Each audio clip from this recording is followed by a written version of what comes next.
Hello मेरे accounts के youngsters, आप सब कैसे हो। लास्ट क्लास हमने स्टार्ट किया था चैप्टर डिसोल्यूशन ऑफ फर्म, यानी जब बिजनेस बंद होता है। तो मैंने आपको पढ़ाया था कि जब फर्म डिसॉल्व होता है तो हम उसकी बुक्स ऑफ अकाउंट्स क्लोज करते हैं। कैसे करते हैं? एसेट्स को सेल करके। फिर एसेट्स को सेल करते हैं तो पैसा आता है, उससे हम पे ऑफ करते हैं अपनी secured liability, unsecured liability, partners loan, partners capital. तो आज हम पढ़ेंगे उसकी अकाउंटिंग एंट्री। आई होप सो आपने घर पे रिवाइज किया होगा कॉन्सेप्ट। ओके, चलिए लेट्स स्टार्ट। तो चलिए बच्चों, आज हम पढ़ेंगे accounting treatment of dissolution of firm. उसमें सबसे पहले करेंगे हम close the assets and liabilities. अब आपको पता है, अब आपका बिजनेस बंद हो गया है, डिसॉल्व हो गया है, तो सबसे पहले क्या करेंगे, सारे एसेट्स को एक जगह लाके कलेक्ट कर देंगे और इस सारे लायबिलिटीज को एक जगह लाके कलेक्ट कर लेंगे कि हमें पता चले कि हमारे बिजनेस पे कितना एसेट्स है और कितनी लायबिलिटीज है। तो एज आपको पता है कि एसेट्स कौन से नेचर के होते हैं, डेबिट, तो हम उसे क्लोज करने के लिए क्या कर देंगे, क्रेडिट कर देंगे। और एक अकाउंट है that is known as realisation account, उस पे जाके उसको कलेक्ट कर देंगे। अब आप देखिए जर्नल एंट्री कैसे होती है।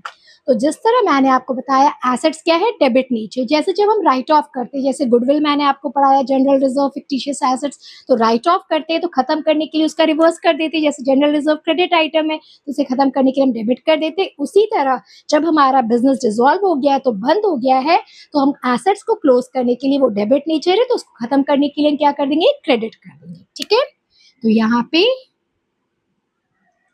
To assets, to assets account. Okay, और कहाँ लाके बच्चों हम लोग खत्म करेंगे इसको, एक अकाउंट मैंने आपको बोला है जो इस डिसॉल्यूशन ऑफ फर्म चैप्टर में आप फर्स्ट टाइम सुनोगे, that is realisation account. Okay, realisation account, debit.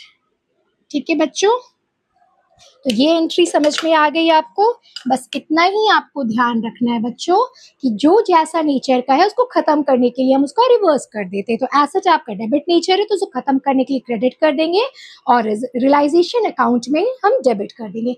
तो ये रियलाइजेशन अकाउंट बच्चों एक ऐसा अकाउंट है जहां हम सारे एसेट्स को लाके अपना कलेक्ट कर लेते कि हम पता चले कि हमारे बिजनेस में कितना एसेट्स है। अब मेन पॉइंट, एक्सेप्ट, बस एसेट्स में सारे आएंगे आपके, एक्सेप्ट कैश और bank and fictitious asset. Fictitious asset में आपको बच्चों पता है क्या क्या आता है, दैट इज आपके PNL, debit balance, advertisement, suspense accounts etcetera. Okay, अब बच्चों अब आप पूछोगे नहीं मैम कि एसेट्स में कैश और बैंक और फिक्टिशियस एसेट्स क्यों नहीं हम कलेक्ट कर सकते, हम उसे क्यों नहीं सेल कर सकते। अब आप खुद सोचो बच्चों, कभी आप अपने कैश को, पैसा को बेच सकते हो? पैसा कभी बिकता है? पैसा से तो लोग चीज खरीदते हैं, पैसा कभी नहीं बिकता है। एंड सेकंड चीज, आपका फिक्टिशियस एसेट जैसे पीएनएल, डेबिट, अगर आपके बिजनेस में लॉस है तो वो लॉस कौन खरीदना चाहेगा? कोई आपके बिजनेस का लॉस खरीदना चाहेगा? नहीं ना। तो आपके एसेट्स में बस ये दो चीज याद रखिएगा कि ये दो चीज आपको कलेक्ट करके हम सेल नहीं कर सकते, मतलब एक जगह आपके अकाउंटिंग एंट्रीज की नहीं कर सकते। ये दोनों आइटम्स आपके सेल नहीं होते हैं। दैट इज फर्स्ट आपके कैश एंड बैंक और सेकंड आपके फिक्टिशियस एसेट, जैसे उसमें PNL, debit balance, advertisement, suspense account है। ठीक है, तो ये हो गई आपकी एसेट्स को क्लोज करने की एंट्री, जिसमें कि हम सारे एसेट्स को एक जगह ला के उसको क्रेडिट करके, क्योंकि वो डेबिट नेचर है, रियलाइजेशन अकाउंट में ट्रांसफर कर देते हैं, except cash and bank and और आपके फिक्टिशियस एसेट्स। ठीक है, अब नेक्स्ट आती है बारी बच्चों लाइबिलिटीज की। आई होप सो लाइबिलिटीज की एंट्री अब आप खुद ही बता दोगे। लाइबिलिटीज क्या नेचर की होती है, क्रेडिट, तो उसे खत्म करने के लिए हम क्या करेंगे बच्चों, डेबिट। वेरी गुड, चलिए तो हम उसे डेबिट कर देंगे, दैट इज आपकी लाइबिलिटी अकाउंट डेबिट। और कहाँ पे कलेक्ट करेंगे, कहाँ ट्रांसफर कर देंगे बच्चों, to realisation account, to realisation account. ठीक है, सिंपल सा नेचर है, बस खत्म करना है। तो जो वो आइटम का नेचर उसका रिवर्स करके हम एक रियलाइजेशन अकाउंट इस चैप्टर डिसोल्यूशन ऑफ फर्म में हमने नया इंट्रोड्यूस किया, वहां आगे उसको ट्रांसफर कर देंगे। ओके, समझ में आई मेरी बात?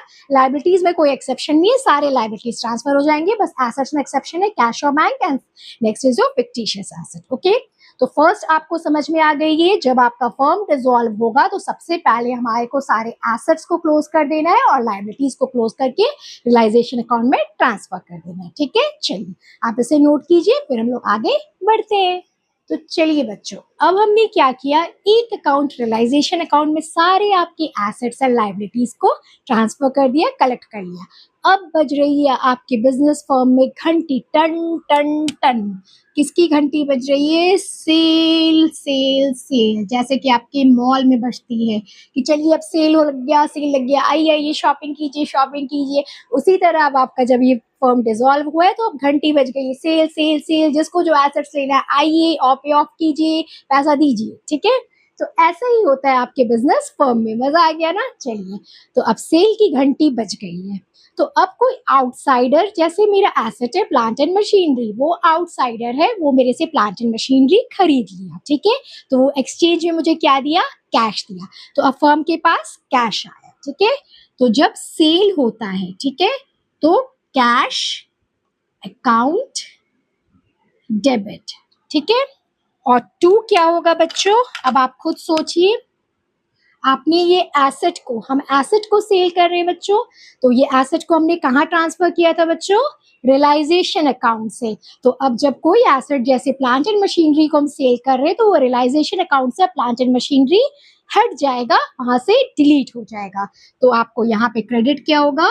Realisation account.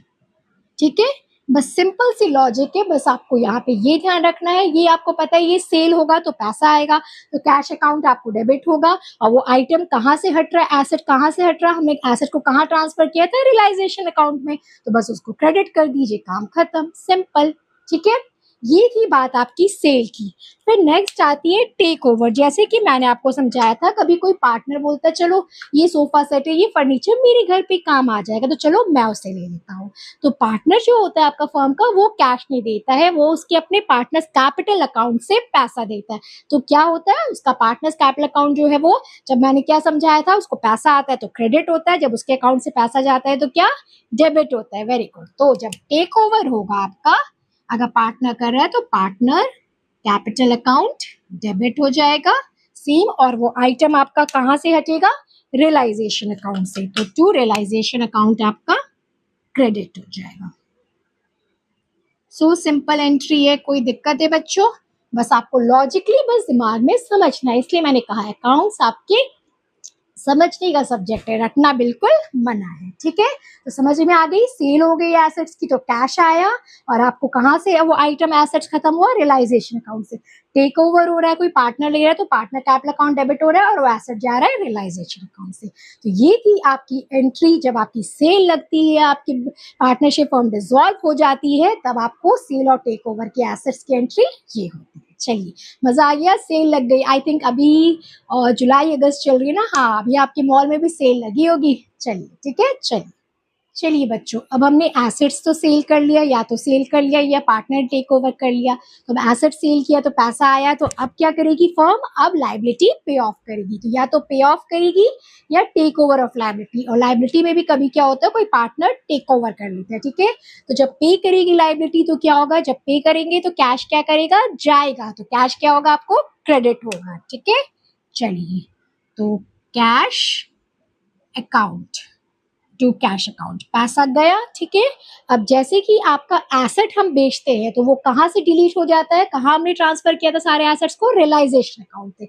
उसी तरह हमने लाइबिलिटी कहाँ ट्रांसफर किया था बच्चों? रियलाइजेशन अकाउंट पे। तो जब कोई हम लाइबिलिटी को पे ऑफ करते हैं तो कैश तो एक साइड से हमारा जाता है, और रियलाइजेशन अकाउंट से वो लाइबिलिटी अब आपका डिलीट हो जाता है कि अब फर्म का ये लाइबिलिटी खत्म हो गया। तो आपका डेबिट क्या होगा बच्चों? Realisation account. Okay, realisation account. Debit. समझ में आ गया? बस आपको लॉजिकली समझना है कि बेचते हैं तो कैश आता है और वो एसेट कहाँ से खत्म होता है, रियलाइजेशन अकाउंट, क्योंकि हमने वहां पे ट्रांसफर किया था। उसी तरह लाइबिलिटी को हम पे करते हैं तो कैश हमारा क्रेडिट जाता है और वो लाइबिलिटी कहाँ से खत्म होता है, रियलाइजेशन अकाउंट, क्योंकि हमने वहां पे सारे आपके एसेट्स और लाइबिलिटीज को ट्रांसफर किए थे। समझ में आ गया पे? अब टेक ओवर में भी आपकी सेम बात है। जब आपको क्या होता है, जैसे कि हम बेचते सॉरी लाइबिलिटी पे ऑफ कर देते हैं तो कैश जाता है आपको। अगर कोई लाइबिलिटी टेक ओवर कर रहा है, पार्टनर कर रहा है, तो पार्टनर्स कैपिटल अकाउंट आपका यहाँ पे क्रेडिट हो जाएगा। Okay, to partners capital account, और यहाँ हो गया आपका रियलाइजेशन अकाउंट, डेबिट। ठीक है बच्चों, बस समझ में आ गया? हाँ, एसेट्स और लाइबिलिटीज दोनों में ऑप्शन है पार्टनर को आपको टेक ओवर करने की एंड आपको एसेट्स को टेक ओवर करने की और लाइबिलिटी को टेक ओवर की, दोनों की। बस अगर आपको अगर बाहर वाला है तो आपका कैश अकाउंट इफेक्ट पड़ेगा, क्योंकि आपको एसेट्स बेच रहे हो तो पैसा आएगा, या लाइबिलिटी पे ऑफ कर रहे हो तो पैसा जाएगा। और अगर आप पार्टनर है, अगर आप ले रहे हो, ठीक है, तो आपका पार्टनर कैपिटल अकाउंट डेबिट हो जाएगा, और अगर आप लाइबिलिटी टेक ओवर कर रहे हो तो पार्टनर कैपिटल अकाउंट क्रेडिट हो जाएगा। बस आपको क्वेश्चन ध्यान से पढ़ना है कि आप बाहर वाले आउटसाइडर को सेल कर रहे हो या फिर आपके पार्टनर्स कैपिटल अकाउंट आपके एसेट्स को टेक ओवर करें। तो ये जस्ट सिंपल एंट्री थी आपकी पेड और टेक ओवर ऑफ लाइबिलिटी। ठीक है, हाँ बच्चों, एक चीज मैं लिखना भूल गई थी, पेड और टेक ओवर ऑफ लाइबिलिटी और इससे पहले वाले एसेट्स में भी आपके रिकॉर्डेड और अनरिकॉर्डेड दोनों होंगे आपके। ठीक है, जैसे कि कोई एसेट, 1 मिनट, जैसे कि कोई एसेट आपके, मोस्टली तो एसेट रिकॉर्ड ही होते हैं आपके बैलेंस शीट में, जैसे कोई एसेट आपने रिकॉर्ड करना भूल गए तो अनरिकॉर्डेड भी, और लाइबिलिटी में भी आपकी अगर कोई लाइबिलिटी आपने रिकॉर्ड करने भूल गए तो वो भी। ठीक है, तो सेल और take over of assets and paid और टेक ओवर ऑफ लाइबिलिटी में आपके दोनों में रिकॉर्डेड और अनरिकॉर्डेड। तो आपके सेकंड जो इससे पहले लिखाया था सेल और टेक ओवर ऑफ एसेट्स, उसमें भी आप लिख लीजिए रिकॉर्डेड और अनरिकॉर्डेड, दोनों के आपके ट्रीटमेंट होंगे। ठीक है, कम ऑन बच्चों, अब हमारी अकाउंटिंग ट्रीटमेंट में फोर्थ टॉपिक है realisation expenses. Mark it as very important. ठीक है, रियलाइजेशन एक्सपेंसेस मैंने आपको बच्चों लास्ट क्लास में समझाया था। रियलाइजेशन एक्सपेंसेस क्या होते हैं? जब आपको कुछ सेल करना हो, ठीक है, तो उस आइटम को सेल करने में जो आपके खर्चे होते हैं, जैसे मैंने आपको कहा था, जैसे आपको अपना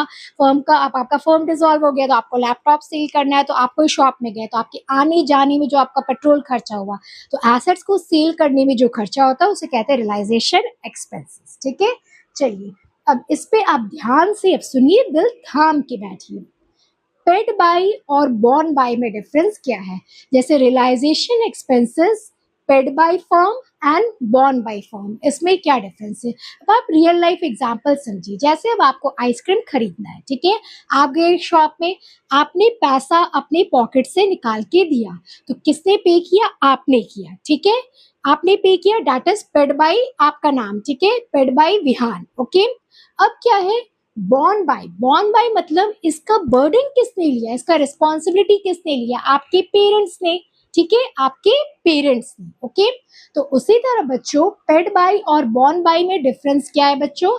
पेड बाय मतलब जिसके पॉकेट से कैश निकला, तो जब आपने आइसक्रीम खरीदा कोई शॉप में जाके तो आपके पॉकेट से कैश निकला तो आपने पे किया। पेड बाय जो भी आपके है आपने पे किया। और बॉर्न बाय मतलब जिसने इसका रिस्पॉन्सिबिलिटी लिया, किसने लिया? आपके पेरेंट्स ने लिया। ठीक है, तो ये आपका डिफरेंस है पेड बाय और बॉर्न बाय का। समझ गए? तो रियल लाइफ एग्जांपल आप माइंड में रखिए। तो आपने पे किया आइसक्रीम का खर्चा, बट इसका बर्डन किसने किया है? बॉर्न किसने किया? रिस्पॉन्सिबिलिटी किसका है इसका? ठीक है, आपके पेरेंट्स का। ठीक है, तो ये आपको अब इस चैप्टर में काम आएगा कि आपको एग्जाम क्वेश्चंस में लिखा रहेगा realisation expenses paid by firm, और कभी आपको लिखा रहेगा realisation expenses borne by firm. तो अब उस दोनों की अकाउंटिंग ट्रीटमेंट अलग होगी। अब समझ में आ गया? आपने अपने पॉकेट से पैसा पे किया आइसक्रीम का, बट बर्डन किसका है? बॉर्न किसने किया? आपके पेरेंट्स ने। तो ये डिफरेंस है, ये सोचिए इस दोनों वर्ड में कितना आपको डिफरेंस आ गया। ठीक है, चलिए इसे नोट कीजिए, फिर मैं आगे आपको इसके अकाउंटिंग ट्रीटमेंट बताती हूँ। सो कम ऑन बच्चों, अब आप डिफरेंस समझ गए हो, पेड बाय का मतलब क्या होता है और बॉर्न बाय। अब देखिए अकाउंटिंग ट्रीटमेंट में क्या डिफरेंस होगी। अगर आपको क्वेश्चन में लिखा है फर्म पेड बाय फर्म, तो अगर फर्म पे कर रहा है, ठीक है, तो आपका कैश अकाउंट क्रेडिट होगा, आपका कैश जा रहा है। ठीक है, और अगर लिखा है बॉर्न बाय फर्म, तो रियलाइजेशन अकाउंट, बॉन्ड मतलब रिस्पॉन्सिबिलिटी लेना है, तो किसने रिस्पॉन्सिबिलिटी ली है? रियलाइजेशन अकाउंट, क्योंकि जब फर्म डिसॉल्व होता है तो जो सारा हेडेक है, सारा रिस्पॉन्सिबिलिटी कहाँ चल जाता है? आपके रियलाइजेशन अकाउंट में, ठीक है, रियलाइजेशन अकाउंट में, ओके। और वो आपका डेबिट होगा। अभी ये समझाने के बाद मैं आपको एक वेरी नाइस ट्रिक एकदम बताऊंगी कि आपको याद रहेगा कि कब रियलाइजेशन अकाउंट क्रेडिट होता है और कब आपको डेबिट होता है। पहले आप यहाँ तक समझ जाइए, ठीक है। तो ये क्लियर है। अगर आपको पेड बाय फर्म लिखा, अगर फर्म पे कर रहा है तो कैश अकाउंट क्रेडिट हो रहा है, कैश अकाउंट से पैसा जा रहा है। और अगर बॉन्ड बाय फर्म मतलब फर्म ने रिस्पॉन्सिबिलिटी ली है, फर्म ने रिस्पॉन्सिबिलिटी ली है, वो दे नहीं रहा है, ठीक है। ये वर्ड से देखिए, बॉन्ड बाय, अगर फर्म पे कर रहा है तो सीधे उसका कैश अकाउंट से पैसा जा रहा है, और बॉन्ड बाय मींस रिस्पॉन्सिबिलिटी ली है, तो रिस्पॉन्सिबिलिटी बस ली है, अब पे नहीं कर रहा है। पे कौन कर रहा है? आपका रियलाइजेशन अकाउंट, क्योंकि जब फर्म डिसॉल्व होता है तो समझिए सारी रिस्पॉन्सिबिलिटी आपके रियलाइजेशन अकाउंट में, ठीक है। यहाँ तक समझ में आ गई। और अगर पार्टनर से लिखा है, चाहे वो पेड बाई हो चाहे बॉन्ड बाई, पार्टनर तो एक अकेले कहला है, चाहे वो पेड बाई पार्टनर लिखे या बॉन्ड बाई, तो वो तो एक आपको इंडिविजुअल है, तो दोनों में उसके पार्टनर्स कैपिटल अकाउंट की एंट्री होगी, ठीक है। यहाँ तक समझ में आ गया। तो पार्टनर में तो कोई कंफ्यूजन नहीं है कि आपको चाहे पेड बाई हो चाहे बॉन्ड बाई हो, दोनों में पार्टनर कैपिटल अकाउंट ही आपकी उसकी इफेक्ट होगी, ठीक है। और आपके फर्म में अगर पेड बाई है, फर्म पे कर रहा है तो कैश अकाउंट क्रेडिट होगा, और अगर बॉन्ड कर रहा है, रिस्पॉन्सिबिलिटी ले रहा है, तो रियलाइजेशन अकाउंट। क्यों? क्योंकि समझिए, आप दिमाग में ये सेट कर लीजिए बच्चों कि जब फर्म डिसॉल्व होता है तो सारी रिस्पॉन्सिबिलिटी जो है वो रियलाइजेशन अकाउंट के सर पे छोड़ दी जाती है, ठीक है। चलिए, समझ में आ गया। अब इसके बाद मैं आपको एक बहुत अच्छा ट्रिक बताऊंगी जिससे कि आपको हर एंट्री में समझ में आ जाएगा कि रियलाइजेशन अकाउंट को कब क्रेडिट करना है और कब डेबिट करना है। चलिए, पहले इसे नोट कर लीजिए। चलिए बच्चों, अब दिल थाम के बैठिए, ये स्मार्ट ट्रिक आपको कोई नहीं बताएगा। ये ट्रिक आपको बहुत हेल्प करेगा क्वेश्चन करने में। समझिए, आपका बिजनेस फर्म डिसॉल्व हो गया है, तो डिसॉल्व करने से जब भी आपका उसके अकाउंटिंग ट्रीटमेंट में जब भी आपके फर्म में पैसा आ रहा है, ठीक है, तो रियलाइजेशन अकाउंट क्रेडिट होगा। पैसा कैसे आता है? जब आप एसेट सेल करते हो, अभी तक तो आप इतना ही पढ़े हो, जब एसेट सेल करते हो तो पैसा आता है। तो बस इतना अपने दिमाग में, माइंड में सेट कर लीजिए कि जब भी पैसा आता है तो रियलाइजेशन अकाउंट क्रेडिट होता है। खत्म। नेक्स्ट, जब पैसा जाता है, पैसा कब जाता है? जैसे लाइबिलिटी पे ऑफ की, अभी रियलाइजेशन एक्सपेंसेस आपका एक खर्चा है, तो रियलाइजेशन अकाउंट आपका डेबिट होता है। बस इतना माइंड में अपने आप फिक्स कर लीजिए, सेट कर लीजिए कि पैसा आता है तो रियलाइजेशन अकाउंट क्रेडिट, जाता है तो आपका रियलाइजेशन अकाउंट डेबिट। ये आपको बहुत हेल्प करेगा। This is my smart trick, okay. So come on बच्चों, अब देखिए लास्ट अकाउंटिंग एंट्री ऑफ आपके रियलाइजेशन अकाउंट मतलब डिसॉल्यूशन ऑफ फर्म की। अब जब आपका फर्म डिसॉल्व हो रहा है, बिजनेस डिसॉल्व हो रहा है, तो ये सेल करना, ये क्या ऐसे बैठे बैठाए हो जाएगा? किसी को तो मेहनत करना होता है, ठीक है। कौन करता है मेहनत? वो सारा पार्टनर्स करता है। पार्टनर्स को ही डील करना पड़ता है कि कौन ये एसेट्स लेगा, फिर वो उसके यहाँ जाता है, ठीक है, उसको ही डील करना पड़ता है ना। कोई बैठे बैठाए तो आपके पास कस्टमर नहीं आ जाएगा, हाँ भाई दे दीजिए आप भाई, ठीक है। तो पार्टनर्स को डील करना पड़ता है, फोन में बात करनी पड़ती है। तो ये सेल करने की एसेट सारी रिस्पॉन्सिबिलिटी किसके ऊपर आती है? आपकी पार्टनर्स के पास। तो पार्टनर्स जब ये रिस्पॉन्सिबिलिटी उठाता है तो फर्म बोलता है ठीक है चलो भाई, मैं तुम्हारी फिक्स रिम्यूनरेशन रख देता हूँ 10,000 रुपए। आपको 10,000 रुपए मिलेगा एज आपको रिम्यूनरेशन, जिसमें आपको सारे रिस्पॉन्सिबिलिटी निभानी होगी, एसेट्स को सेल करने की, आपको डील करना, आपको ये सारे काम खत्म करने, ठीक है। तो अब आप सोचिए, तो पार्टनर्स को ये फिक्स रिम्यूनरेशन मिलता है। अब आप ये एंट्री आप बताओगे, मैं नहीं बताऊंगी। अब पार्टनर को रिम्यूनरेशन मिल रहा है, ठीक है, और फर्म से पैसा जा रहा है। अभी मैंने 2 मिनट पहले आपको बताया था, अगर आपको पैसा जाता है डिसॉल्यूशन ऑफ चैप्टर फर्म में, तो आपका कौन सा अकाउंट डेबिट होता है और कौन क्या करता है? तो पैसा जाता है तो रियलाइजेशन अकाउंट डेबिट होता है। Very good. तो आपका, हाँ, पहले वो आप हेडिंग लिख लीजिए, ये लिख लीजिए, ये आपकी हो गई entry fixed remuneration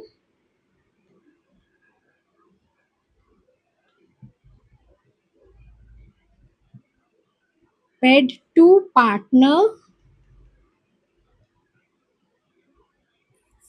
for his work, for his work लिख दीजिए, या फिर आपके जो भी है, ठीक है। तो अब इसमें मैंने आपको क्या कहा है, हाँ, तो फर्म का पैसा जा रहा है आपका, ठीक है। तो जब भी आपको डिसॉल्यूशन चैप्टर में पैसा जाता है तो कौन सा अकाउंट डेबिट होता है? रियलाइजेशन। अभी आपको मैंने पढ़ाया था रियलाइजेशन अकाउंट डेबिट। अब आप देखिए, फर्म से पैसा तो गया तो रियलाइजेशन अकाउंट डेबिट हो गया। अब किसको मिल रहा है ये पैसा? पार्टनर को, तो उसका कैपिटल अकाउंट आपका क्रेडिट हो जाएगा। Okay, to partner capital account, ठीक है। अब बोलिए, अब आपको रटना पड़ा। ऐसे भी अगर आप मेरे से पढ़ोगे तो रटना पड़ा, अगर आपको रटना है तो फिर आप किसी और से पढ़ लीजिए। अगर मेरे क्लास में पढ़ना है तो आपको समझना ही पड़ेगा। कि रटोगे आप 2 दिन याद रहेगा, थर्ड डे आप ऑब्वियसली मैं लिख के देती हूँ, आप भूल जाओगे, ठीक है। और समझोगे तो आपको फिर क्वेश्चन कहीं से भी आए, you are ready to solve it, ये मेरी गारंटी, ठीक है। तो फर्म ने रिम्यूनरेशन पे किया पार्टनर को, तो पैसा गया, तो आपको मैंने भी बताया था पैसा जाता है तो रियलाइजेशन अकाउंट डेबिट हो जाता है। और किसके पास गया, किसको दिया? पार्टनर्स कैपिटल अकाउंट क्रेडिट हो गया। पार्टनर को पैसा मिलता है तो उसका कैपिटल अकाउंट क्रेडिट हो जाता है। अब बोलिए, आप समझ में आया? चलिए नोट कर लीजिए। तो चलिए बच्चों, मैंने आपको अब समझा दिया अकाउंटिंग ट्रीटमेंट कैसी होती है जब डिसॉल्यूशन ऑफ फर्म होती है। सबसे पहले हम अपने एसेट्स और लायबिलिटीज के बुक्स को क्लोज करते हैं। फिर जब आपके एसेट्स सेल होते हैं तो क्या जर्नल एंट्री होती है, फिर लायबिलिटी पे ऑफ करते हैं तो क्या जर्नल एंट्री होती है, फिर रियलाइजेशन एक्सपेंसेस होते हैं तो क्या जर्नल एंट्री होती है। ओके, यहाँ तक की आपकी अकाउंटिंग ट्रीटमेंट जो कि डिसॉल्यूशन ऑफ फर्म में होती है। अब मैं आपको कुछ अपने ट्रिकी पॉइंट्स बताऊंगी जो कि आपको हर एक क्वेश्चन में हेल्प करेंगी, क्योंकि ये सारे पॉइंट्स है आपके क्वेश्चन को हिला देती है, आपको कंफ्यूज कर देती है। तो प्लीज ये आप हेडिंग दे दीजिए ट्रिकी पॉइंट्स, जो कि आपके हर एक क्वेश्चन को ट्विस्ट कर देती है। और ये मिस्टेक्स के कारण अगर ये पॉइंट्स आपको नहीं पता है तो आपके फिर सॉल्यूशन रॉन्ग हो जाते हैं और फिर कंप्लीट आंसर आपके रॉन्ग हो जाते हैं। इसलिए अब ध्यान से मेरे ये ट्रिकी पॉइंट्स को समझिए। आपको हर एक क्वेश्चन में आपको एज टर्निंग पॉइंट आपको ये ट्रिकी पॉइंट्स दे देते हैं, ठीक है। चलिए, सबसे पहले व्हेन क्वेश्चन इज साइलेंट, जब आपको क्वेश्चन में कोई इंफॉर्मेशन नहीं दिया हुआ है टैंजिबल एसेट्स के बारे में, इनटैंजिबल एसेट्स के बारे में और आउटसाइड लायबिलिटीज के बारे में, कि उसको किस रेट में हम सेल कर रहे हैं एसेट्स को या किस रेट में हम पे ऑफ कर रहे हैं लायबिलिटीज में, ठीक है। तो देखिए, अगर आपके टैंजिबल एसेट है और क्वेश्चन साइलेंट है तो हम हमेशा उसको सोल्ड करेंगे बुक वैल्यू पे, ठीक है। और इनटैंजिबल एसेट्स से जैसे गुडविल है तो सोल्ड उसका तो निल, कोई वैल्यू नहीं है, क्लेम। और फिर अगर आपकी आउटसाइड लायबिलिटी जैसे क्रेडिटर्स, बिल पेएबल है तो उसको पे करेंगे आपके बुक वैल्यू में। तो मेनली आपको समझना क्या है कि अगर क्वेश्चन साइलेंट है, ठीक है, तो टैंजिबल एसेट्स है तो sold at book value, outside liabilities है तो पेड एट बुक वैल्यू, और इनटैंजिबल एसेट्स का जब आपका बिजनेस ही खत्म हो गया तो आपके गुडविल का क्या वैल्यू होगा? सोल्ड एट निल, ठीक है। आई होप सो 50% आपको अभी समझ में आ गया होगा, आपके दिमाग में सेव हो गया होगा। Okay, now next tricky point is your existing goodwill. अभी तक हम लोग बच्चों एग्जिस्टिंग गुडविल को राइट ऑफ करते थे, खत्म करते थे, और किससे उसकी किसको डेबिट कर देते थे? पार्टनर्स कैपिटल अकाउंट में।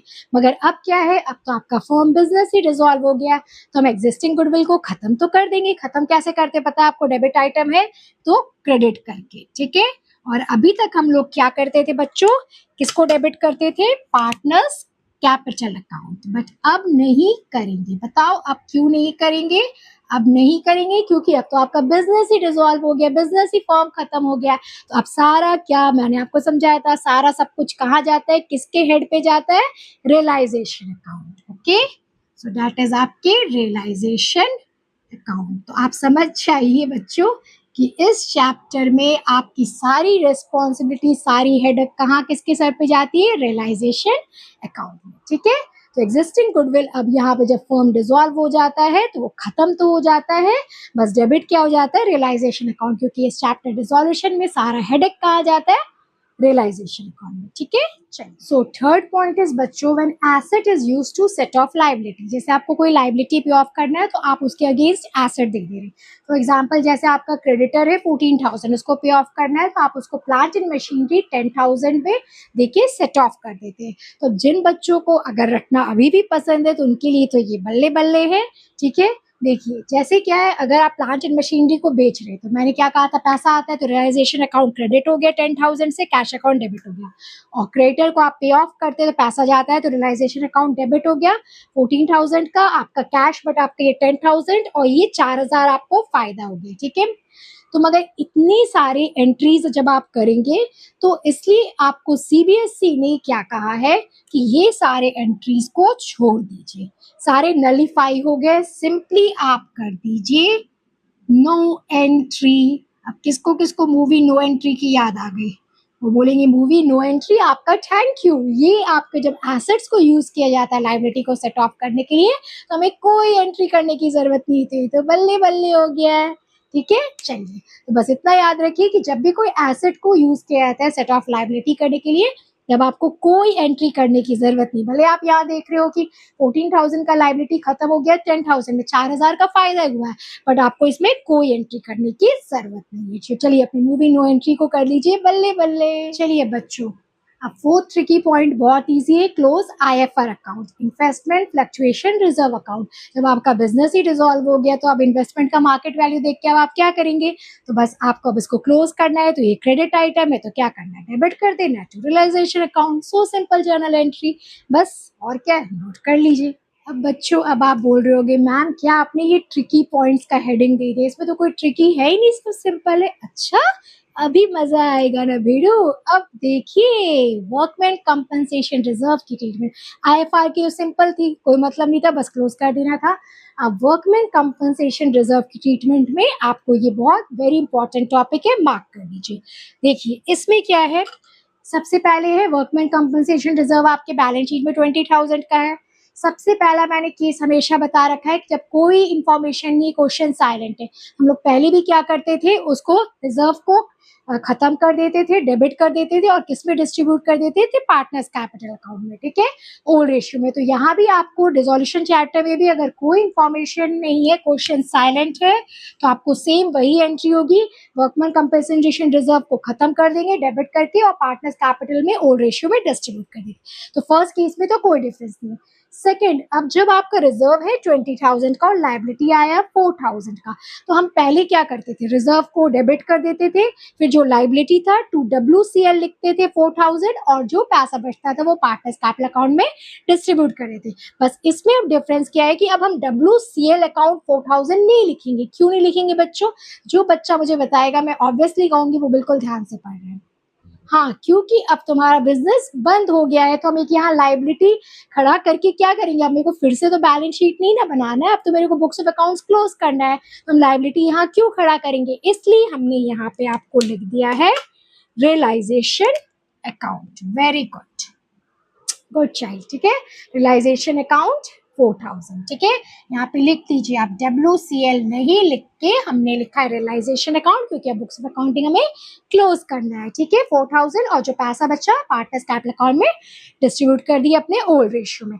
अब इसकी और एक अलग से एंट्री हो जाएगी। अब आपने अभी आपका एक लाइबिलिटी है, मीन्स उसको खत्म करने के लिए आपने रियलाइजेशन अकाउंट में पैसा आप दोगे भी। ठीक है, तो अब कोई भी समस्या आप समझ लीजिए, पैसा जा रहा है रियलाइजेशन अकाउंट से तो वो डेबिट हो गया 4,000 और बैंक से जा रहा है 4,000 क्रेडिट हो गया। ठीक है, तो बस सेकंड में जब आपकी लाइबिलिटी आ जाती है, यहाँ ध्यान रखना है, तो हम WCL लिख के रियलाइजेशन अकाउंट लिख देते हैं और फिर उसको रियलाइजेशन अकाउंट से हम पेमेंट कर देते हैं, इसलिए रियलाइजेशन अकाउंट डेबिट हो गया और टू बैंक और कैश अकाउंट क्रेडिट हो गया। ठीक है, आई होप सो आपको समझ में आ गया होगा, कोई ज्यादा कंफ्यूजिंग है नहीं, बस एक यहीं पे आपको चेंजेस है। ठीक, चलिए बच्चों, अब थर्ड केस जो है, जब आपको WCL 20,000 का है, सेम आपका है, तो फिर क्या करेंगे, सारा ही आपका वही खत्म हो जाएगा, WCR डेबिट कर देंगे 20,000 के, और यहाँ हम लोग क्या लिखते थे WCL, बस उसकी जगह आपको रियलाइजेशन अकाउंट लिख दिए 20,000, क्योंकि अभी हम लाइबिलिटी नहीं खड़ा करना है और उसको पेमेंट कर दिए, realisation account debit to bank 20,000।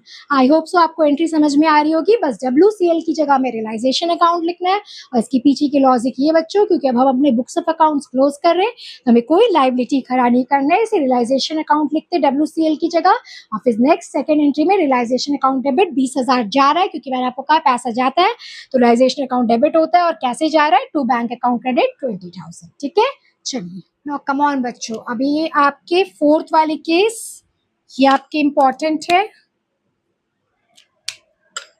This one is important. जब आपका रिजर्व है 20,000 का बैलेंस शीट में, बट आपका लाइबिलिटी आ गया है 24,000, ठीक है। तो अब हम इस केस में क्या करेंगे, जो आपका रिजर्व है 20,000 बैलेंस शीट फॉर्म में, उसको तो हम खत्म करके पूरा रियलाइजेशन अकाउंट में ट्रांसफर कर देंगे। WCR account debit 20,000 to realisation account 20,000 पूरा खत्म कर देंगे, और फिर जितना का आपका लाइबिलिटी है उसको हम रियलाइजेशन अकाउंट से पे कर देंगे। तो पैसा जाता है तो रियलाइजेशन अकाउंट डेबिट होगा 24,000, और किसके थ्रू गया, बैंक अकाउंट 24,000। तो बस इतना माइंड में रखिए कि अगर जब आपका लाइबिलिटी रिजर्व से ज्यादा है तो रिजर्व को हम पूरा खत्म कर देते हैं रियलाइजेशन अकाउंट में ट्रांसफर करके, और फिर फ्रेश आपको रियलाइजेशन अकाउंट में जितना आपका लाइबिलिटी है उतना पेमेंट कर देते हैं, ठीक है। तो ये आपका थोड़ा इंपॉर्टेंट केस है। ऐसे WCR ट्रीटमेंट इस चैप्टर में पूरा इंपॉर्टेंट है, क्योंकि ये एक आपका, जैसे IFR में तो कोई ट्रीटमेंट नहीं, जब आपका बिजनेस ही बंद हो रहा है तो हमको मार्केट वैल्यू से क्या मतलब, इन्वेस्टमेंट बढ़ रहा है कि इंक्रीज हो रहा है कि डिक्रीज, बस WCR का इसका ट्रीटमेंट इस चैप्टर में इंपॉर्टेंट है, तो ये आप अच्छे से समझ लीजिए। चलिए बच्चों, अगर अभी तक आपने WCR का ट्रीटमेंट इस चैप्टर में समझ लिया तो इसकी एंट्री आप बताएंगे। अब WCR नील है, कोई आपके बैलेंस शीट में रिजर्व है नहीं, बट अचानक आपका आ गया लाइबिलिटी वर्कमैन कंपनसेशन का 10,000, तो अब रिजर्व तो है नहीं, तो क्या आप उसको खत्म करके रियलाइजेशन अकाउंट में ट्रांसफर करेंगे। तो अब आप लाइबिलिटी अराइज हो गया तो आप क्या करेंगे, सीधे रियलाइजेशन अकाउंट से पेमेंट कर देंगे। और जब रियलाइजेशन अकाउंट से पैसा जाता है तो क्या होता है, डेबिट होता है, और किसके थ्रू जाता है आपको, कैश या बैंक के थ्रू। तो आपका डेबिट हो गया यहाँ पे 10,000 and to bank 10,000, ठीक है। चलिए समझ में आ गया। तो WCR ये आपका इस चैप्टर के लिए इंपॉर्टेंट टॉपिक है, इंपॉर्टेंट नहीं मैं वेरी इंपॉर्टेंट बोलूंगी। 5 आपके डिफरेंट केसेस मैंने आपको समझा दिए थे। फर्स्ट जब आपको क्वेश्चन साइलेंट है, नो इन्फॉर्मेशन, फिर सेकंड आपको बताया था, फिर थर्ड बताया था, फोर्थ वाला इंपॉर्टेंट था मेरे ख्याल से आपको ज्यादा, ये सारे इंपॉर्टेंट है। फर्स्ट वाला आपको जब नो इन्फॉर्मेशन क्वेश्चन साइलेंट है वो बताया था, सेकंड आपको जब लाइबिलिटी कम होती है तब बताया था, थर्ड आपको जब सेम होती है तो, और फोर्थ आपको जब ज्यादा हो गई तो, एंड फिफ्थ आपको नील है। तो बस आपको इसमें पूरे में आपको मेन ये ध्यान रखना है कि हम जहां भी आपके थर्ड चैप्टर जैसे चेंज इन PSR में जहां भी हम लाइबिलिटी लिखते थे WCL, ठीक है, उसकी जगह हमने क्या करते हैं इस चैप्टर में रियलाइजेशन अकाउंट लिख देते हैं। क्यों, क्योंकि हमें बुक्स ऑफ अकाउंट्स क्लोज करना, हमें लाइबिलिटी खड़ा नहीं करनी है, और जितने अमाउंट की रियलाइजेशन अकाउंट वहां लिख देते हैं WCL की जगह, उसको फिर हम पेमेंट कर देते हैं। तो पेमेंट करते हैं तो पैसा जाता है तो रियलाइजेशन अकाउंट डेबिट हो जाता है, और जिसके थ्रू बैंक कैश के अकाउंट के थ्रू वो क्रेडिट हो जाता है।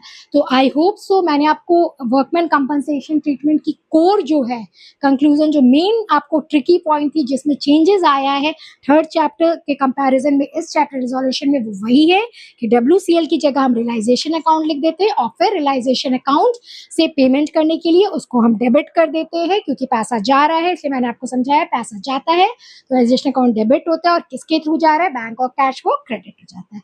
आई होप सो जो बच्चे इंटरेस्ट से पढ़ रहे हो उनको अभी समझ में 50% आ गया होगा। चलिए नोट कर लीजिए आप। सो नाउ बच्चों, last tricky point that is partners loan, ये मैंने आपको लास्ट क्लास में बताया था। चलिए फिर से मैंने आपको एडिशन कर लिया।